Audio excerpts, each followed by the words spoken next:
Hello, everyone, and welcome to the inaugural NFT show brought to you by TokenMetrics.com. I'm one of your co-hosts, Jacob Koch-Gallup, and I'm joined by my fellow co-host, Chase Allred. We're both investment analysts and NFT specialists here at Token Metrics. Hey, Chase, how you doing? Doing well. How about you, Jacob? Pretty Excited good. to start the show. Yeah, it's going to be great. Talk about NFTs. Yeah. So pretty much what this show is we're going to go through kind of we review, me and Chase, we spend hours and hours a week reviewing NFT projects, combing through NFT Twitter and giving them fundamental grades based on our fundamental analysis process. So we're going to share with you the highest scoring NFT projects and upcoming NFT projects that haven't minted yet that you should look out for, maybe try grinding and getting on that whitelist. And yeah, so we can get when mint. Yeah. when whitelist, when mint, exactly. But yeah, let's get right into it. Let me share my screen. And yeah, Chase, please take it away. Yeah, absolutely. So the first project we have today is a cool one called NounsDAO. So they have a very interesting mechanism where they actually only mint one NFT a day.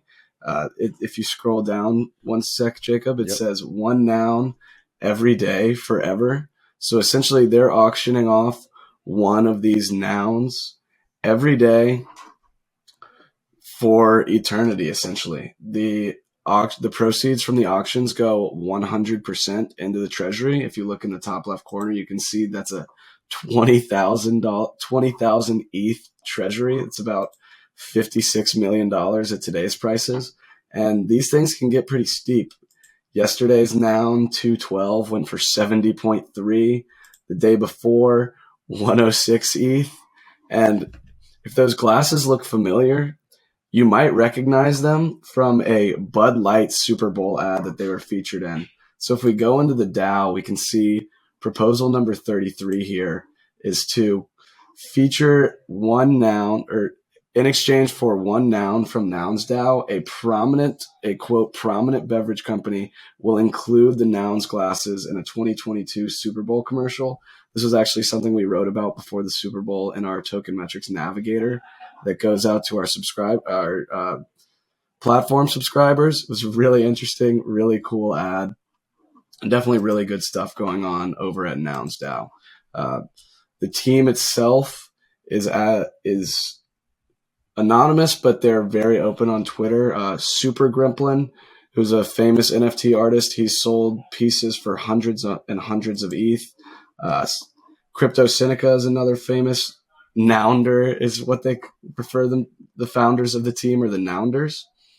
So great team overall. Huge commitment to the project, and overall the goal of the DAO is to build out the Nouns community, similar to the way Loot wants to have their community build around the DAO. Nouns is doing the same thing. So great project, very pricey, but if you're interested in joining this DAO, I expect them to be here in the NFT space for a very long time. Awesome. And what did it score on our fundamental process again? It scored in 82%. So 82%. The team was a 10 out of 10. Community was an 8. Lots of smart money Twitter followers and a great distribution. Awesome. Cool. So yeah, the next project we can talk about is Pixelmon NFT. If it sounds familiar, it's because they pretty much copied Pokemon.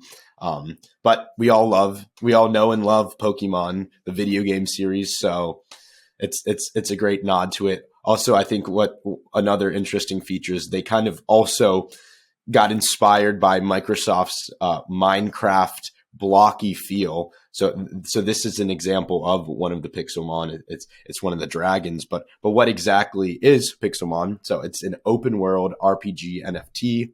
Pixelmon trainers can train, trade, fight, and evolve their Pixelmon characters in the virtual world of Eden. So the NFT specifically that I scored was the Generation 1 Pixelmon, which they're the Genesis collectibles. They're the first NFT Pixelmon characters in game. And unfortunately, this game is not released yet. There is a 2-minute demo that you can that you can play on the website, but you kind of just walk around. It's not super built out yet. I think they were taking the mint proceeds in order to hire a game developing company, which I'm going to talk about in a little bit. And so that's why the game isn't fully developed. It's kind of just like more of a video. But they do plan to release an alpha version of the game by the end of Q2 2022, which will just be for the Genesis holders, and then finish development in Q3 2022. And down the road, they're going to have virtual land plots that they're going to have for sale, similar to a lot of the metaverses like Sandbox, Decentraland, where you can purchase land in the Pixelmon virtual world of Eden. They also plan to have future NFT mints of characters and pixel tokens as well. And also, when you're a Pixelmon trainer, you can catch, and when you catch these Pixelmon, similar game mechanics, instead of storing it in your Pokédex, I'm assuming they're going to have something similar, like a Pixelmon deck, which will be NFTs. The team actually is anonymous. The main founder, Cyber, has claimed to dox themselves to the NFT influencer NFT Llama, and they plan to dox themselves to other influencers in order to be held accountable for the game. That is not something we like. For an NFT project where it's really just like profile pictures and there's not a huge development behind it, or it's just art, it's not as important for the team to be doxxed. But when you have they raised $70 million in their mint because it was a Dutch auction, which mint prices ranged from 3 ETH to 2.4 ETH. So that's how much people minted it for. So they raised $70 million, and the founder's anonymous, and they're building a game like that. I don't like so much. That is a little bit of a red flag. However, they are working with the development team Magic Media, which is an international gaming and entertainment group that's worked with Activision, Blizzard, Disney, and Ubisoft. So there is some merit to the team. Somebody knows the team. Yeah, someone knows the team. Somebody knows the team. Yeah. So they have 200,000 followers on Twitter. So the community scored well. The team didn't score so well. As I said, they're anonymous. Utility innovation scored highly because you can use your Genesis Pixelmon characters for a lot of in-game. It gives you exclusive access to also in-game rewards. And they had decent smart money wallets in Twitter. So they scored an 81%. And now, yes, let's talk about Supducks, Jace. Yeah. Real quick, fun fact about Pokemon, yeah. who Pixelmon is basically copycatting, is Pokemon is the highest grossing media franchise of all time. Higher than Star Wars, higher than Marvel, higher than any other franchise you can think of. Wow, really? Tops all of them. Well, yeah, because they've branched out. They have cards, video games, TV, comic books. They have it all. Merch, plush toys. Yeah. So I assume the NFT space, it's over. yeah, exactly. Yeah. I mean, that's obviously what Pixelmon's trying to do. But yeah, I see that kind of a trend. I think there's going to be major game companies that we all know and love, Call of Duty, etc., that are going to, they're like Halo, Call of Duty, then like League of Legends, etc. They're all going to be NFT games sooner or later. But yeah, let's move on to Supducks. Yeah, absolutely. So Supducks is a profile picture NFT project. The lead artist is a guy by the name of Frankie Nines, who worked at NBA Top Shot, Dapper Labs, if you're familiar. Mm-hmm. And, Zynga, the mobile gaming giant that did Farmville. So this guy's got great experience, and Supducks scored a 78%, and I think that largely has to do with what the team has accomplished since just minting in July. Mm-hmm. They've launched a Volt token an iOS app beta exclusively for Supducks holders. They've done 3 merch drops. They've added supplemental NFTs called Frogs and Toads and King Toads. And in the future, they're hoping to launch a DAO. They want to have fractional ownership of NFTs now that the floor price is getting up there. And they're also looking to launch an animated series. So the work that the team has accomplished already thus far is a strong indication that they'll be able to accomplish some, if not all, of these things in their future roadmap. And if you look at the ducks, I mean, in the gallery, they're pretty cute. They're pretty cute. They're pretty cute. I mean, I would watch a show with those ducks. Yeah. So yeah, definitely some enjoyable art in Supducks. They scored a 78%. So if I can ask a question real quick, what is the utility of their Volt token? So it's in marketplace utility. You can buy collectibles for your duck. You can breed your toads that you receive using Volt tokens. They say it's not an investment at this time, but Volt holders are welcome to set up liquidity pools on decentralized exchanges. Okay, interesting. Cool. Which they actually have. Nice. But yeah, can you run us through the scorecard? Yes. So they scored well on innovation. They have a good amount of smart money wallets, and they got an 8.5 for their team. Between Frankie, who worked at Zynga, and Dapper Labs, they also had another team member, I believe it was one of the developers, worked at Gala Games, the decentralized gaming company. Got it. And that scored a 78%? 78%. Awesome. Cool. All right, let's move right along to Metroverse. Solid project. Yep. Metroverse is a gaming project as well. They built out 10,000 of these city block NFTs, which you can see to the right. It's a very interesting mechanism. So they were all minted for 0.1 ETH, and within each NFT, you can actually see that there's a score. There's 4 zones, just as there's zoning in real cities. You can see there's a commercial zone, residential, and industrial, as well as a public zone. They're given a score based on the buildings in that zone. So there's commercial buildings, residential buildings, industrial buildings. Each building has a different score. So a large apartment complex might give you a high residential score, or a steel factory might give you a high industrial score. A mall might give you a good commercial score.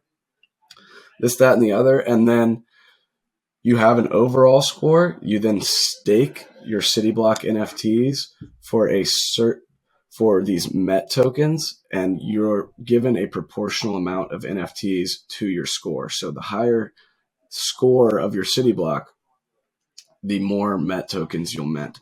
And similar to the Volt token, the MET token is the in-game utility token. As of now, there's only one use for the MET token, which is their Blackout collection, which is a additional NFT that can be minted for 25,000 MET.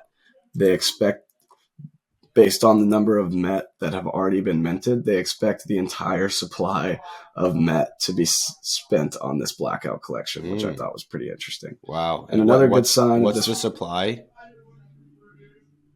10,000 NFTs. Okay, got it. There's an unlimited supply of MET overall. Got it. All those MET that are being spent on the Blackout collection will be burned, I should add. Got it. Another great strong sign of the community behind this project is 93% of these NFTs are currently staked. That's definitely something we like to see. The team is anonymous. However, they do have extensive descriptions in their Git books, which we actually have linked in our NFT newsletter that we've sent out to our customers. So they have extensive crypto experience, as well as one of the designers has worked with BMW, Coca-Cola, and Mercedes-Benz. So 3 of the top brands literally in the whole world. Yeah. They scored very highly on community. They have over 100,000 on Twitter, over 100,000 Twitter followers. 70K in their Discord, which is great. Team scored well. If the team were doxed, they likely would have gotten a 10, but because we didn't have any sort of names, it was OX crypto guy or whatever. 0x crypto guy. They probably would have scored a 10, but we had to give him an 8 just for being, because you can never know for sure unless you're able to view a LinkedIn profile or whatnot. Scored well on utility. And unfortunately, there's not a lot of smart money holders, but often we see smart money holders getting in and out. They typically don't want to stake a token for a long period of time. And what was the total score on that one? Total score was a 76%. 76%. Awesome. Yeah, so I think we can move right along to our pre-mint projects. So these are the projects that we've found after searching through NFT Twitter, through alpha groups on Discord, really to find like the next up and coming projects. Usually these have whitelists and they are hard to get, so just keep that in mind. We don't score these. We don't give them a fundamental score because we can't really see trading volume. We can't see holders. We can look at teams, so we can give you kind of a more of a qualitative aspect, a qualitative review of these projects, but we can't really give you a quantitative grade or review of these projects. We can start with imaginary ones. We went to DGen land to find these for y'all. Yeah, exactly. We dove deep. Yeah. So imaginary ones, it's a 3D art project. It's built on Ethereum, and they aim to spread positivity. We can go down and look at their values. So it's good vibes only, dream together, and smile like a child. It was created by a renowned artist in Singapore. His name is Clement Chia. So he's also the co-founder of 2 digital media companies called Offset and Ofeo. And they have worked for brands like Nike, Apple, Samsung, Heineken, Spotify, L'Oreal. And he's joined by 4 other team members who also work at these 2 companies. So a very strong team. And they're really cute. Like I like them. They remind me of the one of the pre-mint projects we sent out in our last week's newsletter called Invisible Friends. Very similar to them. They're also one of the largest and fastest growing pre-mint projects of this year, both Invisible Friends and Imaginary Ones. Imaginary Ones, they have 290,000 followers on Twitter, and their Discord's coming soon. They plan to release 8,888 of these of this artwork. They don't really say much about the utility of the NFTs, but we can look at the roadmap. We can see that the phase 1 is their drop, the first drop, these NFTs. The second one is phase 2, second drop, brand collabs. I don't know exactly what that means, but I'm assuming high quality brands. As we've seen, they worked for high quality companies before. And phase 3, Metaverse. So something to do with relating to these Metaverse, maybe creating 3D characters where you can walk around in the Metaverse of your choosing with one of these Imaginary One NFTs. We don't really know yet, but there's a whitelist, large community, good team, really cool artwork. So something to look forward to. The next one I'm going to talk about. There's no connection between Imaginary Ones and Invisible Friends. Yeah, it's weird because it's very similar. Because very similar. Invisible Friends Invisible, also imaginary. Yeah, similar names, similar kind of. You can see there's no face. Similar to Invisible Friends, they're walking in a GIF, which is similar to Invisible Friends. But I do think both of those drops they're gonna sell out instantly, and they're gonna have very high floor prices. So if you still can, try to get on that whitelist. But yeah, the next one I want to talk about is WGMI Interfaces. They call it Web-Generated Modular Interfaces, which is a collection of 10,000 randomly generated PPPs, profile picture passion projects. And as you can see here, no roadmaps or promises, just vibes.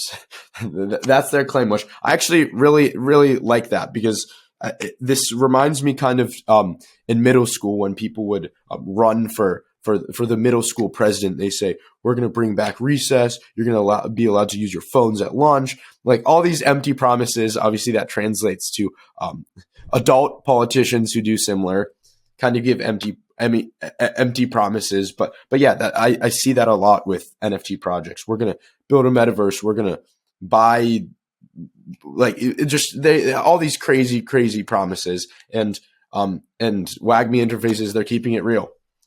No roadmaps, no promises, just vibes. So what they want to do is they want to focus on the artwork, on the brand, on the community, and not create any expectations or false hopes by committing to a roadmap.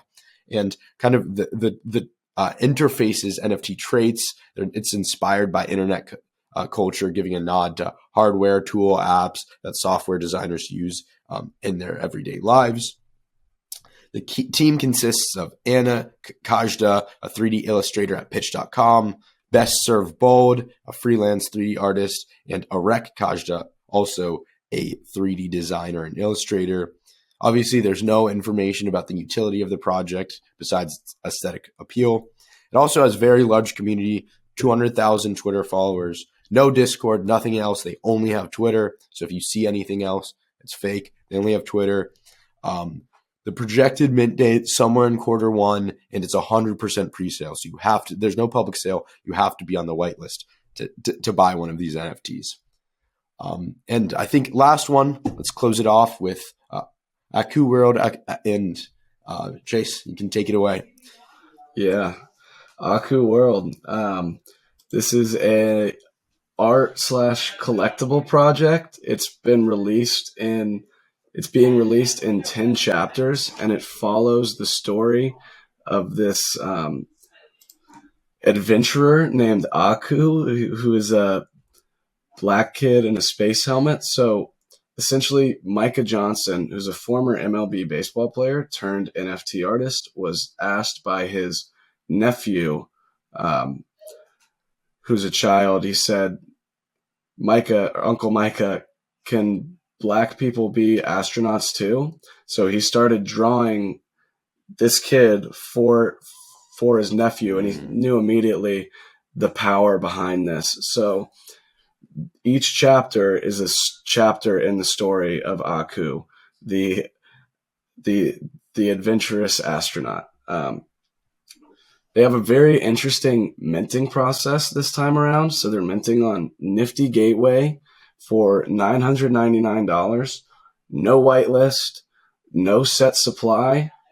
There's going to be a 5-minute window. Anyone who goes in and is able to mint an NFT during that 5-minute window is able to get one. And how many are minted during that time? As you can see, all the supplies are different there. All the NFTs that are minted during that time is the number of Chapter 10 NFTs that will mint. That mint is on February 21st. So as we record this, it's the 18th, Friday. So this mint is this upcoming Monday, the 21st. It's going to be a really exciting mint. There's a small, but I will say tight-knit community because it's all based on around the message of proving anything is possible. They had a great expo. At Art Basel in Miami. Really well done. Micah Johnson has brought in a lot of headlines. He's done a lot of great stuff for the community.